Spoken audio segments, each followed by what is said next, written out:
Judy, como les decía a los oyentes hace breves minutos, en Panamá se desarrolla esta cumbre de la Organización de Estados Americanos con motivo del bicentenario del Congreso Anfictiónico de Panamá.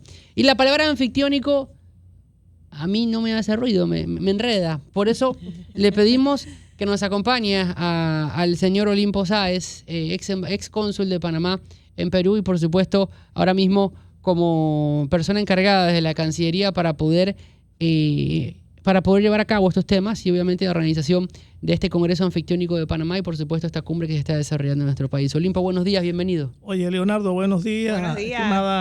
Mucho gusto estar aquí con ustedes en este noticiero y con mucho gusto para lo que sea bueno. Yo le voy a empezar preguntando desde el inicio, porque Sí. digamos que las personas que nos escuchan dicen, escucharon en Panamá está la cumbre de la OEA, pero pocos son los que escucharon sobre el bicentenario del Congreso Anfictiónico. Expliquémosle a la gente qué es el Congreso Anfictiónico de Panamá para poder ilustrarnos y adentrarnos dentro de este espacio. Bueno, tenemos que remontarnos, estimados. Oye, antes de iniciar, dígame. debo decir que quiero saludar a la selección panameña. Ajá. Porque yo creo que hicieron un gran juego, tanto con el de Ghana como el de ahora. Yo no soy un experto en materia deportiva, pero uno viendo se da cuenta de cómo jugó los panameños. Hay que acordarse que Panamá es un pueblo muy pequeño. Llegamos al fútbol hace poco y hemos estado sobresaliendo en las canchas. Y yo saludo a la selección y saludo con más efusión a la Marea Roja, a ese apoyo incondicional con que los panameños se han manifestado en el mundo, especialmente en Toronto. Esas manifestaciones no se habían visto aquí en mucho tiempo, ni siquiera para el 9 de enero, con excepción de China, que hizo una manifestación de 1 millón de estudiantes, de jóvenes apoyando la causa panameña. Una manifestación así en el exterior por la causa panameña, honestamente yo no la he visto. Y eso me da una gran fe de que si el pueblo panameño mantiene banderas de unidad en torno a proyectos, a propósitos, podemos ir saliendo poco a poco de nuestros problemas cotidianos, de nuestros problemas sociales, nuestros problemas económicos. Dicho esto, entonces voy a tu pregunta. Bien, estimados amigos, el Congreso Anfictiónico de Panamá de 1826 tiene su origen en el pensamiento de Simón Bolívar allá por los años de 1815, cuando él estaba exiliado en Jamaica. Un comerciante jamaiquino le preguntó a Bolívar cuál sería el futuro de la América y de las luchas por la independencia.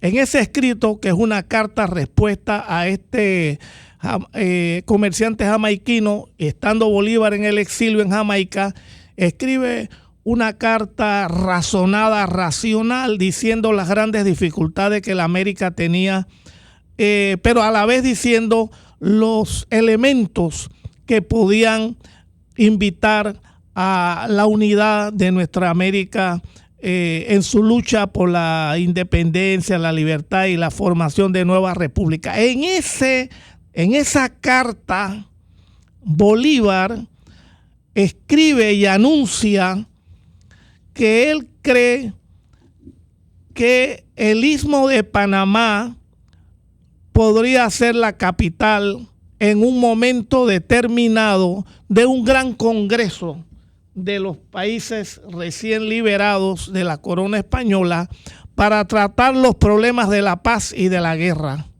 1815. En 1824, cuando Bolívar y Sucre dirigen el Ejército Unidos Libertadores para finiquitar el problema de la independencia del Perú y de la América del Sur ante un ejército de 10,000 soldados que tenía el virrey para defender ya en los últimos estertores la presencia española en Perú. Bolívar, el 7 de diciembre de 1824, escribe una carta profética invitando a la República recién independiente a ir a un congreso para buscar la unidad de una gran confederación de las repúblicas recién independizadas, y nuevamente en esa cita invita a las repúblicas a que vayan a Panamá, vengan a Panamá a conformar parte de ese congreso.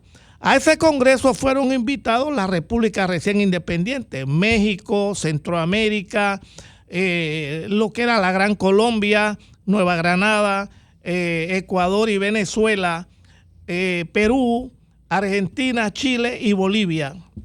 Sin embargo, en el año 26, cuando se va a concretar la cita, solamente asisten México, Centroamérica, Colombia, con estas tres repúblicas, y Perú.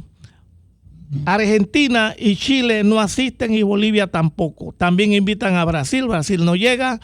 Y como observadores invita a los Estados Unidos, a los Países Bajos y a Inglaterra, perdón. Inglaterra asiste, los Países Bajos también, no así los Estados Unidos no llegan a tiempo, Brasil tampoco llega a tiempo, pero con los países reunidos se va a conformar una reunión que va a empezar el 22 de junio al 15 de julio.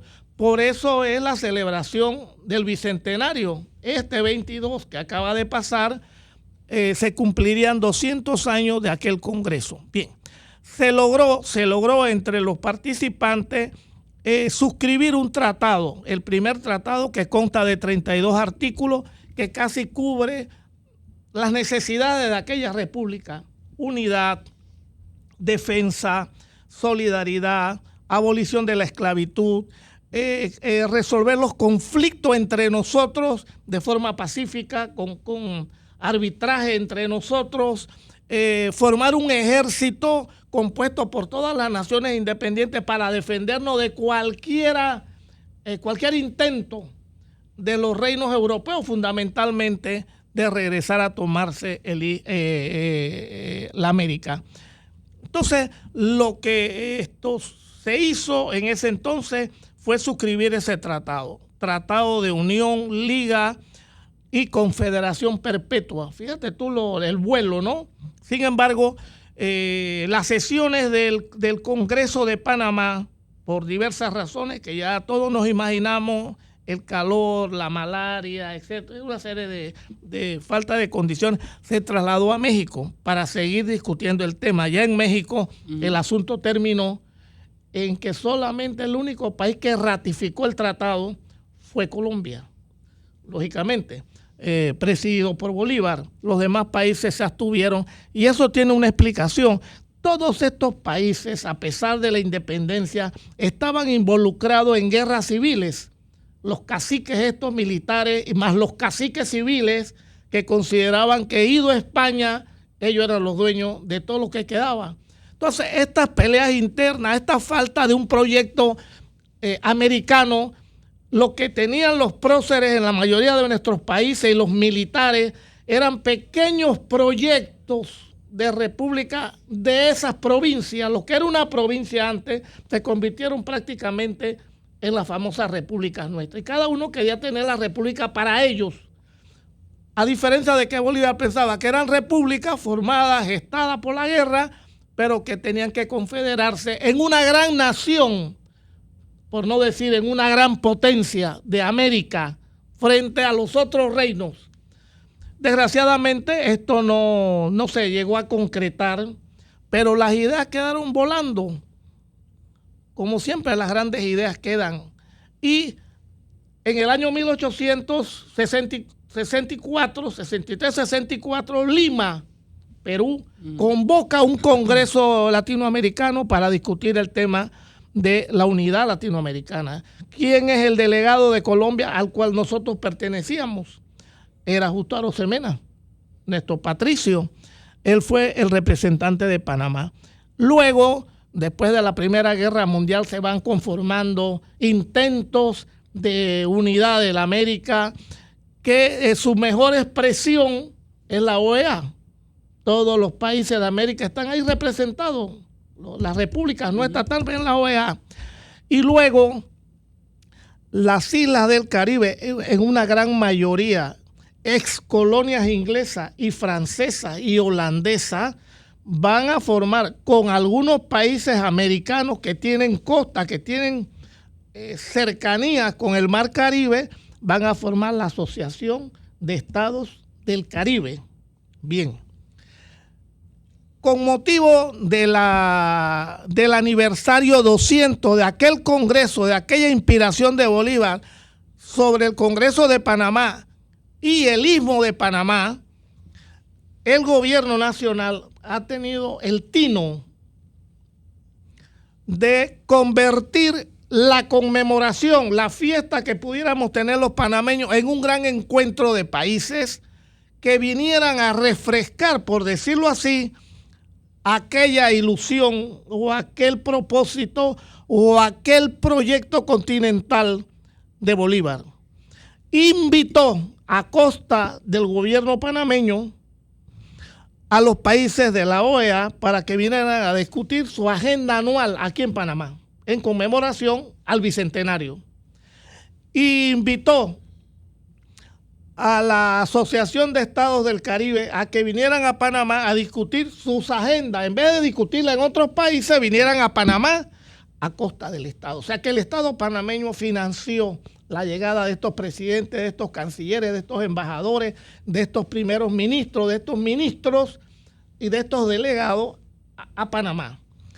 Y además invitó a una serie de organizaciones que tienen que ver con nuestra América, que si el Banco Interamericano de Desarrollo, que si la Flaxo, que si una serie de instituciones que funcionan en América Latina, que no son estados, que son organismos internacionales, que tienen que ver con matices de la sociedad. Entonces, pasamos prácticamente de 90 delegaciones, en términos generales, 90 delegaciones. Cada delegación viene con su tropa, ¿no?, de funcionarios, de secretarios, etcétera. No pudieron llegar los presidentes que el presidente Mulino había invitado para que llegaran. ¿Qué presidentes estaban en la agenda? En la agenda estaban todos.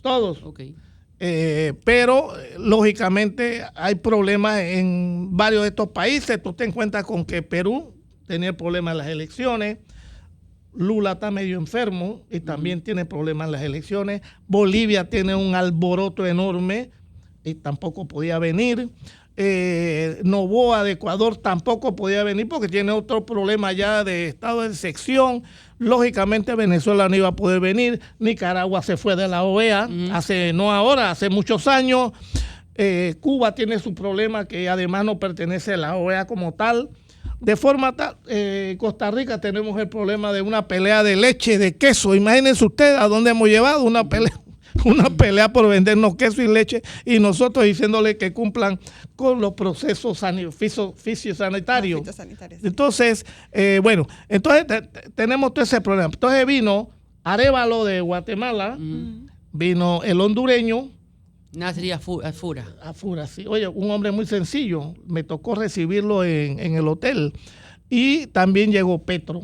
Petro fue la sorpresa del evento, ¿no? La sorpresa, sí, porque todos pensamos que con el problema de las elecciones no iba a llegar.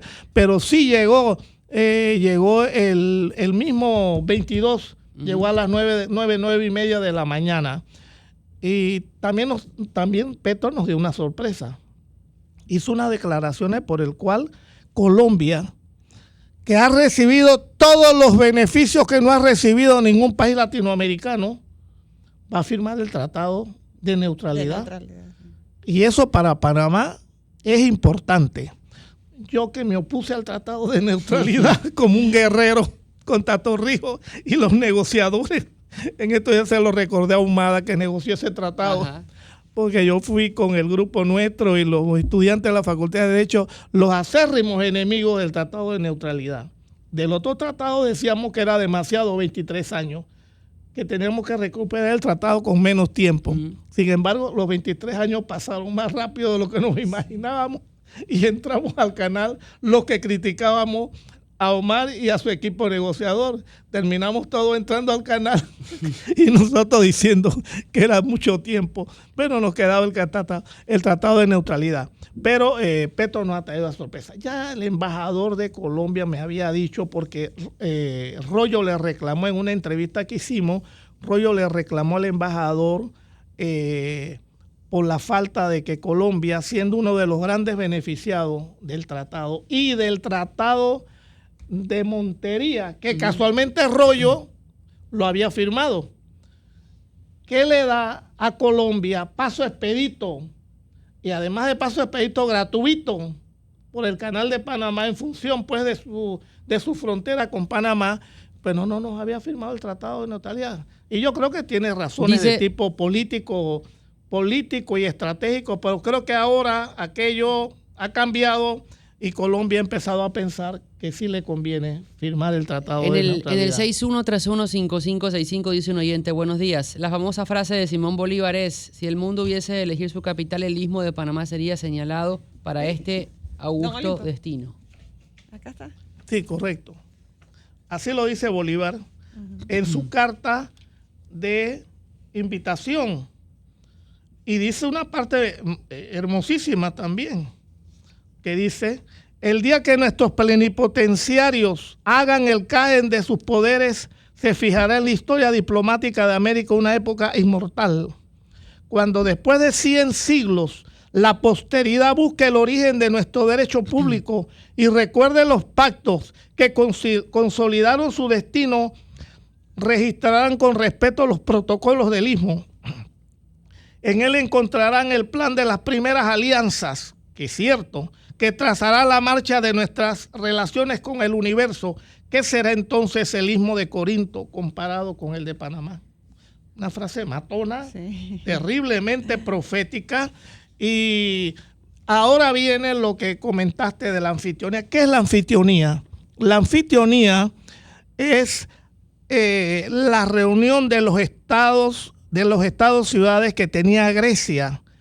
Y entonces, cada cierto tiempo, estas ciudades se reunían, al principio de la anfitrionía, se reunían para rezar, para elevar votos a los dioses, pero en el camino y ante los peligros que había de otros imperios por invadir, por hacer guerra contra las ciudades griegas, terminó convirtiéndose la anfitrionía en una forma de alianza para protegerse.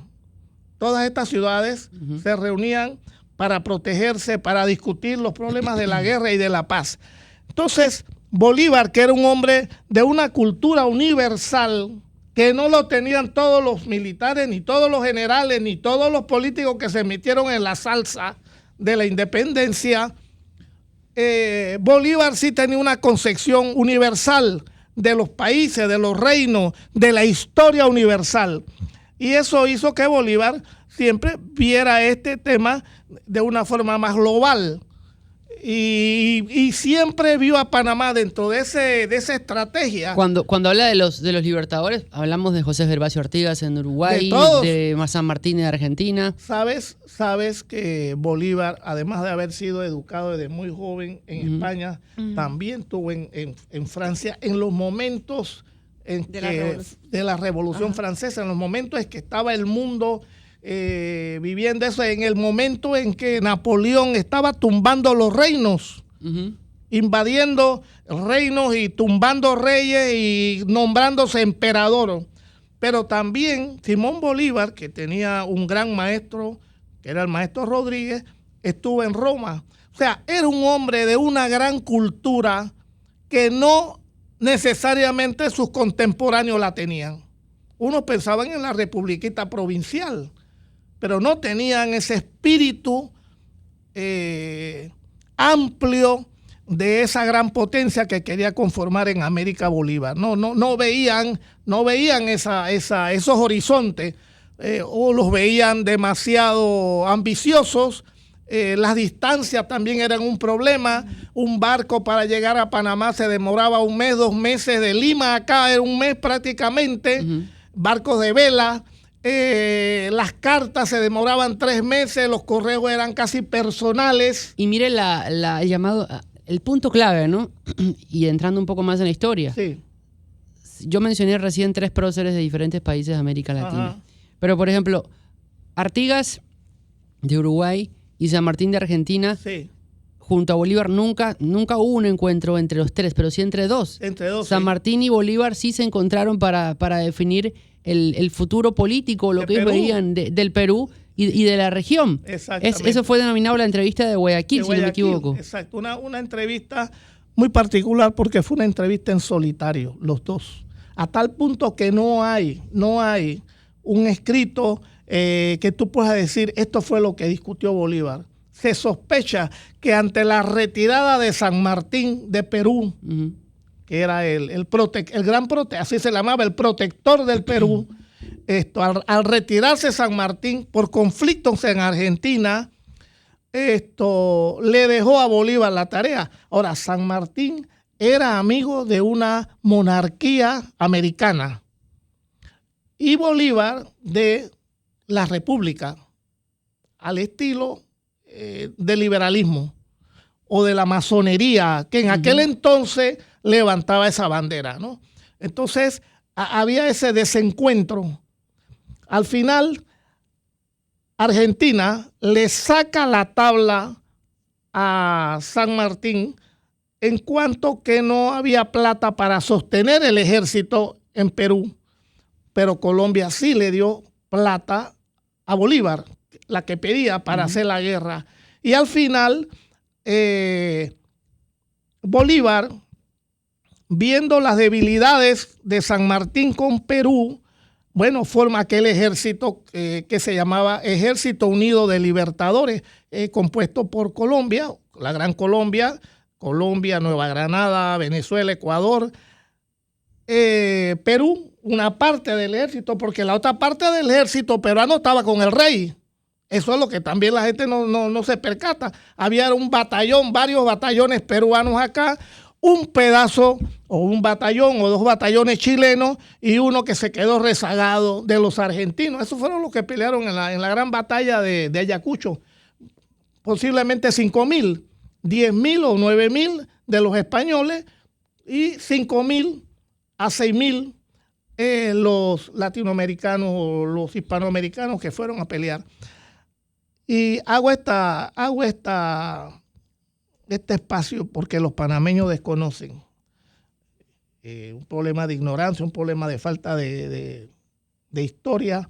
Desconocen que en esa pelea de Junín, de Matará y de Ayacucho, hubo un batallón de panameños solicitados por Bolívar en el año 1822 para que se formara un batallón llamado Batallón Istmo. Se lo puso a Bolívar el nombre, Batallón Istmo, para que fueran entrenados y fueran a pelear al Perú. O sea, los panameños tienen que saber cuando dicen, no, que nosotros los panameños no derramamos sangre, porque aquí la idea de la libertad y de la revolución que tenemos que desangrarnos en los campos de batalla, en los pueblos. Hay que ver cuando esa gente habla así, estos historiadores, la izquierda, la derecha, que se ponen a ver si ellos están dispuestos a derramar la sangre, pues. Bueno, entonces... Pero en ese momento, Panamá, de que sea el Congreso Anfictiónico, Panamá era parte de Colombia, que en aquel y entonces cuando se crea este batallón del Istmo, ajá, vamos como colombianos. le pidieron, como vamos como colombianos, sí. Pero en esa época ya los panameños expresaban su incomodidad con Colombia, o todavía no. Ahí estábamos ilusionados todavía. Porque lo que nos ya estábamos independizados. Independizados, sí. Y la adhesión a Nueva Granada, que era a la cual nos adherimos, porque cuando se discutió la independencia de Panamá de España, hubo 3 propuestas en el seno del Cabildo de Panamá. Uno, unirnos a México, que en aquel entonces era una potencia, pero los próceres, que no eran ningunos tontos, se daban cuenta que las distancias eran demasiado grandes para que vinieran en nuestro auxilio. Si España nos mandaba 4 barcos llenos de soldados, nos acababan y se tomaban el Istmo de Panamá. Dice, no, México está muy lejos. Entonces surgieron los negociantes amigos de los peruanos, porque aquí el gran negocio era con Perú, de los panameños, y dijeron, no, Perú, que son nuestros amigos, pero ahí se vuelve a tocar el tema de que Perú está un mes en barco. También se hubieran tomado el istmo de Panamá los españoles.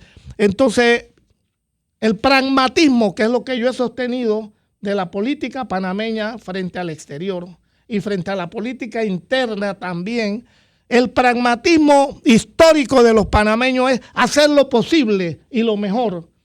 Y rápidamente los próceres del 28 de noviembre dijeron no. Aquí la potencia que está a nuestro lado y que nos puede defender y auxiliar es Nueva Granada, la Gran Colombia que Bolívar ya estaba conformando. ¿Por qué? Porque somos frontera con Nueva Granada y con Venezuela. Eso llegan en 15 días, en una semana están aquí. Entonces nos adherimos voluntariamente a Nueva Granada como un departamento y Bolívar, jefe de la Gran Colombia, nos nombró un general Carreño para que mantuviera la seguridad del Istmo de Panamá y mandó a un teniente coronel irlandés, O'Connor, para que entrenara a ese batallón que se iba a levantar con voluntarios y bueno, y de todo. Entonces, ese teniente coronel irlandés formó, ¿a dónde lo formó? En el mismo convento que después se va a convertir en la sede del Congreso Anfitriónico, allá en San Felipe, en ese convento de San Francisco. Así, ahí se van a entrenar, ese va a ser el cuartel del batallón Istmo. Y a finales del mes de octubre de 1823, Bolívar le da órdenes e instrucciones a Carreño y a O'Connor de que embarque el batallón hacia el Perú. Entonces se embarca en el año 1823. Llegan los 600 panameños, jóvenes sin experiencia militar, a aclimatarse a un clima que no tiene nada que ver con los soles de Panamá. Porque de por sí Lima, solamente Lima, ya es altura. Y Junín está a 3.000 metros sobre el nivel del mar, cosa que no hay en Panamá. Y Ayacucho está a 2.500. O sea que la gente se marea cuando llega. Por eso que el visitante, el turista, cuando va a ver Machu Picchu, ¿qué vamos a ver? Tiene que tomar té y tiene que tomarse unas pastillitas. Y por eso el indio también masca coca para trabajar y sostenerse con esas alturas. Bueno, los panameños se adaptaron. Entonces vino Bolívar, que estaba en Perú ya, recibe a los panameños, pues, con sus generales, y le dice, estos muchachos están muy jóvenes y hay que aclimatarlos. Y los manda a un lugar, a una provincia, a un pueblo que es de altura, para que se fueran los pelados aclimatando. Y luego le dice a O'Connor, y tú has tenido demasiada ascendencia esos muchachos no pueden estar juntos. Entonces viene Bolívar y los divide en 3 batallones. En el batallón Voltígero, en el batallón Vencedores y en el batallón Pichincha. Allí pelearon los panameños. En el informe de nuestro mariscal Sucre, en un párrafo, anuncia que hay ismeños caídos, heridos y muertos. No hemos podido recoger toda esa información. ¿Están los nombres de los caídos? Da unos nombres, da una listita pequeña. Y hay otro informe donde está una lista de los panameños que reciben salarios. Los salarios, ¿no?, que reciben los soldados. Hay hasta un enfermero, hay hasta un tocador de tambor, que los batallones están acompañados por esta gente. La marcha, sí, y unos oficiales. Y hay un informe donde está informando cuántos pesos recibe cada uno de ellos. O sea, panameños que nosotros contribuimos a la independencia del Perú y a la independencia de América del Sur, porque derrotando al ejército del rey en Perú se liberaban los peligros, o sea, se soltaban los peligros de que pudieran fortalecerse en contra de Chile o en contra de Argentina. Bien, y recordar todo esto en este momento ha hecho lo que usted mencionaba de refrescar un poco Bueno, yo donde he podido he refrescado esta historia, porque yo creo que los panameños tenemos que sentirnos orgullosos de lo que hemos sido. Y otra cosa, Leonardo y mi estimada amiga, en nuestros esfuerzos por independizarnos, el 10 de noviembre allá en la Villa de los Santos, el 28 en el Cabildo de Panamá, de la provincia de Panamá, y el 1 de diciembre, fecha que nadie se acuerda, ni los veragüenses se acuerdan de esto, el 1 de diciembre de 1821 se reúne el Cabildo de la provincia de Veragua y declara la independencia también. Entonces es así que Fábrega el coronel Fábrega puede mandarle a Bolívar la carta diciendo somos independientes, porque lo que la gente a veces no sabe, porque ahora estamos llenos de provincias, en aquel entonces Panamá, el istmo de Panamá estaba dividida en dos provincias, Panamá y Veragua. Veragua era Veragua, Chiriquí, Bocas del Toro, eso era la provincia de Veragua. ¿Y cuál era la autoridad de aquella provincia? El Cabildo de Santiago. Ahí se reunían los dirigentes de estas provincias para discutir los temas de la provincia. Y Panamá era Panamá, Cocle, Darién, Colón. Y las provincias centrales, o sea, Los Santos, Las Tablas. Herrera, esa era la provincia de Panamá. ¿Y dónde queda ahora ese Cabildo de Santiago que tanto se habla? Bueno, donde está un cuartel que ya ni existe. No lo hemos conservado. No. Sí, Panamá no le gusta el recuerdo. ¿No te has dado cuenta que Panamá no conservamos nada? No conservamos casi nada. Entonces, al lado de la iglesia, acuérdate que siempre los cabildos en la urbanización colonial quedaba el cabildo, la iglesia, la plaza mayor, sí. Y ahí las grandes familias alrededor de la plaza. O sea que estamos hablando, por ejemplo, de la Catedral de Santiago. De Santiago, sí, correcto. Está el parque ahora. Exactamente, sí. Como el Cabildo de Panamá está al lado de la catedral.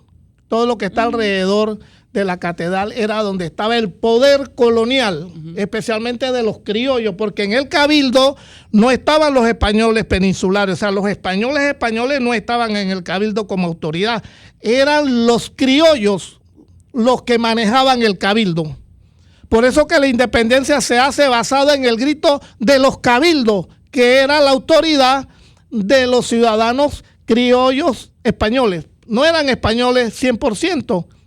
Eran hijos de españoles, los cabildos. Bien, mira por dónde vamos. Ya ¿Cómo empezamos, no? ¿Dónde empezamos? Entonces, panameños que me escuchan en este programa de Radio Panamá, yo creo que tenemos que sentirnos muy complacidos. 200 años después, Panamá no solamente ha celebrado una fecha histórica tan importante como cuando celebramos el cumpleaños de la abuela, o del abuelo, o de la mamá, o de la esposa, o de los hijos.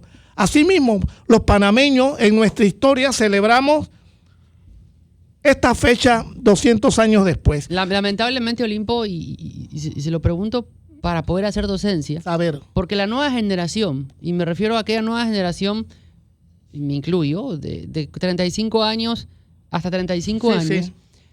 Lamentablemente lo que ha visto ahora es la malutilización o la satanización de la figura de Bolívar. Sí. Porque Maduro en Venezuela, Chávez en su momento, sí. En Nicaragua, Ortega, han utilizado el nombre y la figura de Bolívar para imponer dictaduras o ideologías que lo que hacen es alejarla de la figura de Bolívar que recuerda a Panamá en este momento. Así es. Y esa confusión debemos aclararla para que la audiencia pueda estar clara de a qué figura de Bolívar se refiere Panamá. Se refiere Panamá, porque estos dictadores, y esto lo digo yo, estos dictadores se han dedicado a usar la figura histórica de una persona que hizo mucho por la región, por el continente, para su beneficio político e ideológico. Oye, tú has dicho bien, has apuntado bien, y tú estás poniendo una edad todavía que yo te la echo para atrás, te la echo para arriba. Okay. Yo te diría que de los 40 años para abajo hay una profunda confusión, no solamente en estos aspectos internacionales o de estas figuras más allá de la frontera geográfica de Panamá, no, es cultura general. Este es un problema que se viene acumulando en Panamá. Y en gran parte hay una responsabilidad de la escuela panameña, no de ahora, de atrás. Entonces, la escuela panameña ha descuidado este problema de la educación desde la escuela primaria hacia adelante. Y va acompañado de la escuela secundaria. Y va más allá de la Universidad de Panamá. Tú sabes cuánta, si no me equivoco, me pueden corregir con toda la confianza, que yo sepa, en la Universidad Nacional de Panamá se ha celebrado un seminario sobre el Bicentenario por la Escuela de Historia. En una universidad que tiene... forman a los profesores de historia. Exacto, unas escuelas que forman profesores, que forman profesionales, que deberían haber hecho seminarios por todas partes, por todas las facultades, por todas las escuelas. El movimiento estudiantil ha hecho algo al respecto, ¿no? Los profesores... ¿Usted los invitó? No, es que no hay que invitar a nadie para eso. Que se sumen. Tiene que surgir de sus preocupaciones ciudadanas, claro, de sus preocupaciones ciudadanas. Los foros regionales, ¿cómo es? Las regionales universitarias. ¿Qué foro ha tenido? ¿A qué embajador han invitado a que vaya a dar una charla? ¿A qué profesor de historia ha sido invitado para que fuera a ilustrar? Verdaderamente que nosotros estamos en una carencia enorme de iniciativa. Está bien que tengamos problemas contra el gobierno. Está bien que nos opongamos a Mulino. Está bien que nos opongamos a lo que el gobierno... Pero hay cosas que trascienden al gobierno. ¿Por qué? Porque Mulino es pasajero. Mulino se va en el 29. ¿Ustedes los historiadores se reúnen? ¿Los historiadores se reúnen? Bueno, acaban de reorganizar la Academia de la Historia. Gracias a Omar Jaén, que ha estado detrás de esto, ha logrado que se vuelva a reunir la Academia de la Historia, que estuvo desaparecida hace 30 años, una cosa así. Y ojalá que esto se reactive. Pero también aquí hay un problema de docencia de los historiadores. Pues, los historiadores no tienen que pedirle permiso a Mulino, ni a Hacha, ni a nadie para dictar una charla, para escribir un artículo, para organizar una charla en la universidad, en un salón o en la escuela. No necesita pedirle permiso al gobierno. Es un problema que debe nacer de sus convicciones educativas, de sus convicciones ideológicas también. El hecho de que sea de izquierda o que sea de derecha no significa que no se puede valorar el Congreso Anfitriónico de hace 200 años como parte de la historia, como parte del acervo cultural de la sociedad panameña. Pero eso no... Oye, tú has leído aquí, que este es un radio periódico muy... Tú has visto aquí un comunicado. Río Olimpo, para que lo escuchen. No, es que me da un dolor, me da dolor, pena, me da de todo, ¿no? Sí. Y es ironía, es una ironía. Sí. Tú has visto un comunicado de un partido político saludando los 200 años del Congreso Anfitriónico saludando a la OEA que se está reuniendo aquí. Digan lo que digan después, pero el hecho de que se están reuniendo 89, 90 delegaciones internacionales alrededor del Istmo de Panamá, de este pedazo de tierra de 75 millones. ¿Tú has visto un saludo? ¿Has visto un saludo de la empresa privada? ¿Ha visto un saludo de los gremios de abogados, de ingenieros, de arquitectos, de agrónomos, de no sé qué, de profesores, de maestros? ¿Tú has visto un saludo a este esfuerzo que el gobierno nacional está haciendo para sacar a Panamá del hueco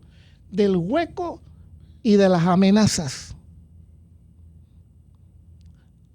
Porque aquí es muy alegre pedirle a Mulino que se prenda fuego frente a la embajada norteamericana, frente a las declaraciones de Trump. ¿Y cuántos de nosotros están dispuestos también a ir a acompañar a Mulino y meternos un poco de fuego como los bonzos vietnamitas? Entonces, yo creo que hay unas contradicciones en nosotros, en la clase intelectual. Mira, al que yo veo, y esto no es lambonería, pues no tengo que lambonearle nada. A mí Omar Jaén no me da nada. Pero el único intelectual que ha estado constantemente escribiendo sobre el Istmo de Panamá, sobre la problemática del canal ha sido Omar Jaén. Saludos al amigo Omar Jaén. Hay que darle un saludo y un aplauso. Qué bueno. Porque ha estado permanentemente encima de esto.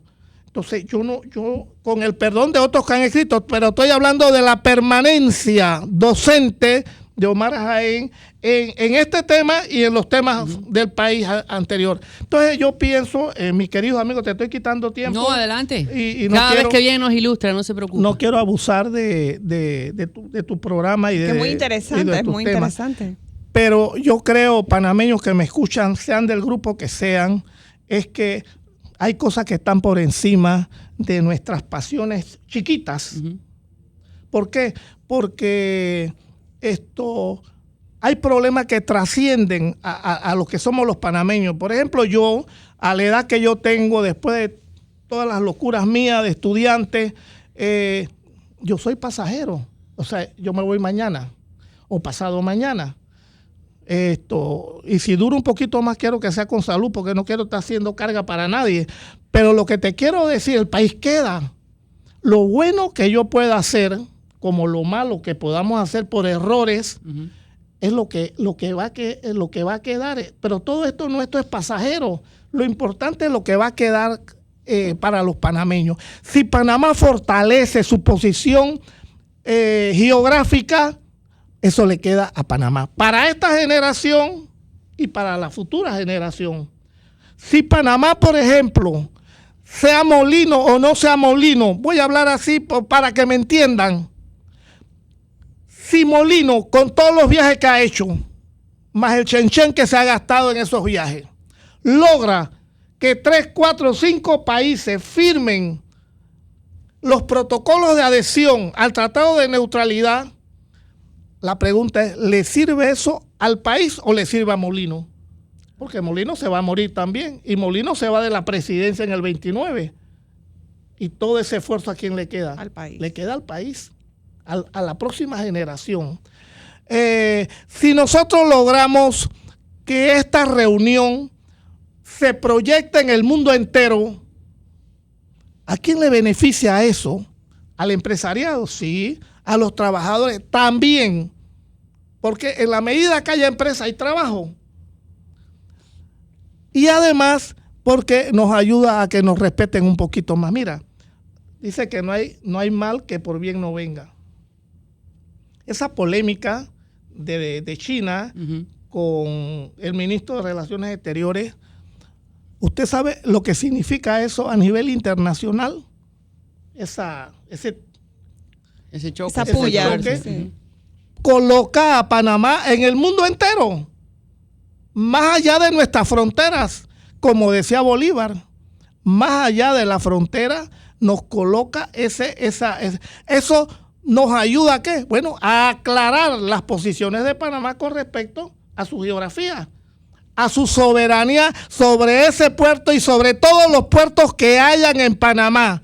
Aquí no puede venir una empresa que hace 100 años. Oye, no, ni los gringos pudieron. Tuvimos que negociar con los gringos y los gringos aceptaron que ya estaba bueno el canal y se quedó ahí, se fueron ellos y nos dejaron el canal. Entonces, si hemos sido malos negociadores antes, no significa que tenemos que ser negociadores malos toda la vida. Yo por lo tanto considero Leonardo y compañera, que hemos tenido una oportuna invitación a todos estos países. Ahora volvemos a que nos vean, volvemos a que la gente sepa que Panamá tiene su canal, que somos una república, que no somos un pedacito de país, que la gente ni sabe a quién pertenecemos. La islita nuestra del Istmo de Panamá. ¿Cómo sigue la agenda del Congreso Anfictiónico? Bueno, hoy termina la OEA. Ok, hoy termina la OEA, sí.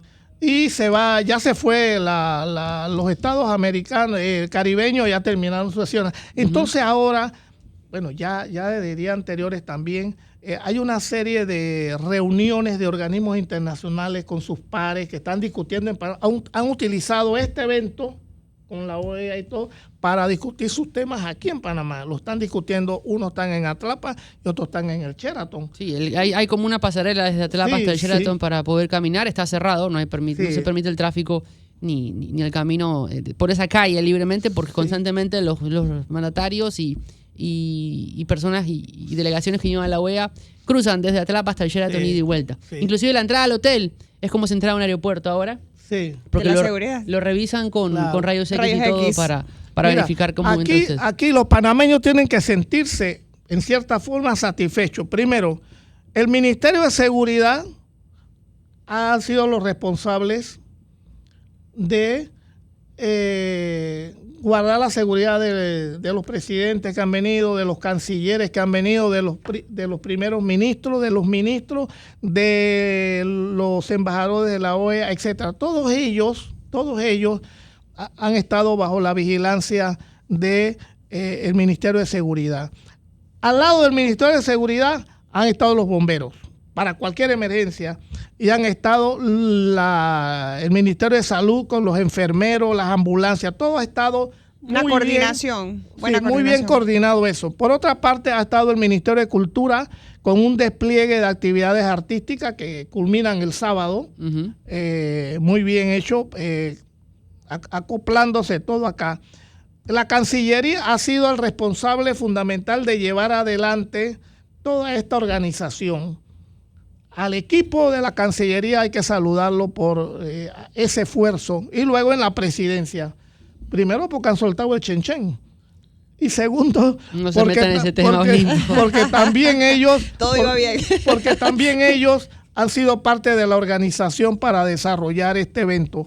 Y yo te diría al otro, sí. Escúchame. O sea, que la inversión está rindiendo frutos. A eso iba. Todo el gasto que Panamá ha podido tener en este gran evento es como dicen los economistas, pues es una inversión que va a regresar de muchas formas y eso le va a convenir al país.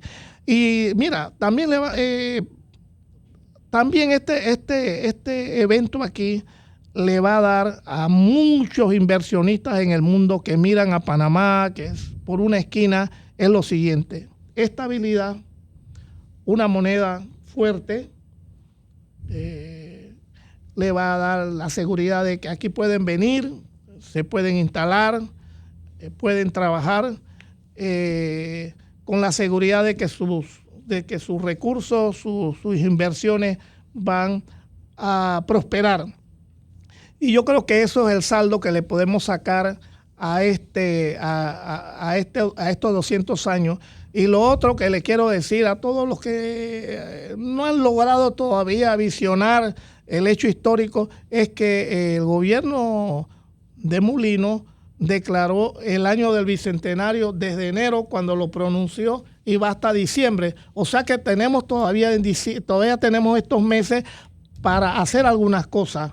En los distintos ministerios, las gobernaciones, las alcaldías, los representantes de corregimiento, todos tienen que hablar de esto. Olimpo Sáez, sí. Cada vez que viene nos ilustra más y ojalá podamos tenerlo más seguido para poder seguir haciendo esta docencia.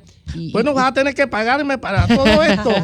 Y contar la historia como se debe para que la audiencia pueda ilustrarse. Siempre es bueno tener a un historiador cuando pasan, no solo por lo que está pasando de los 200 años del Congreso Anfictiónico, sino que hay muchas situaciones que estamos viviendo que si nos ponemos a ver en la historia, ¿qué cosas estamos repitiendo? Oye, ahora ya que tocaste ese tema, hay que tenerlo de planta. Este bicentenario nos ha traído otra cosa interesante, que yo no sé si ustedes se han dado cuenta. Hay un libro de Rolando Domingo. Gracias a Rolando Domingo por el libro que me obsequió ayer. Sí, que se presentó en la gobernación, Los Fogones de la Libertad. ¿Qué hace Rolando? Se va a todos estos países donde vivió Bolívar y saca recetas de las comidas que se hacían hace 200 años atrás y de lo que seguramente Bolívar probó en Guayaquil, en Bogotá, en Lima. Y es interesantísimo, ¿no? Acompañado por unos chefs de Panamá.